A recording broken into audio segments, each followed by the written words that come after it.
Hello guys, in today's video I'm going to show you how to check how much time you've played on the game on Roblox. This tutorial will be quick, just make sure to subscribe and also leave a like if you will find this guide useful. So if you have never had any extension which shows that, then you will only see it once you will install it and only from that time period. So you cannot really see how much time you've spent earlier.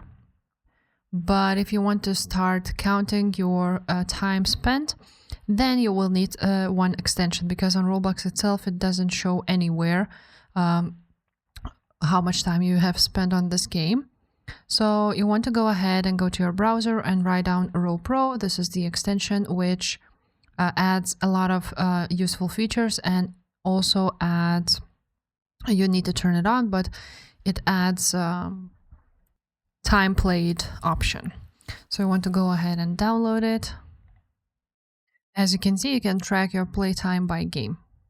Now, after you have clicked install, it should appear on your extensions on your browser, and you just want to click on this one, so you could click on it anytime. Now, in order to see this, you will need to go to your roblox.com, and you will need to play on your browser, not on the application as I have on my computer. So you will see here experience playtime tracking. So for example, let's go ahead and click on any game.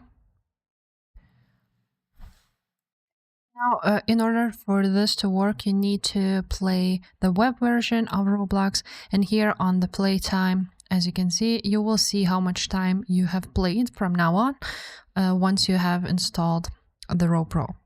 Now, sadly, there's no other way to track your playtime on Roblox.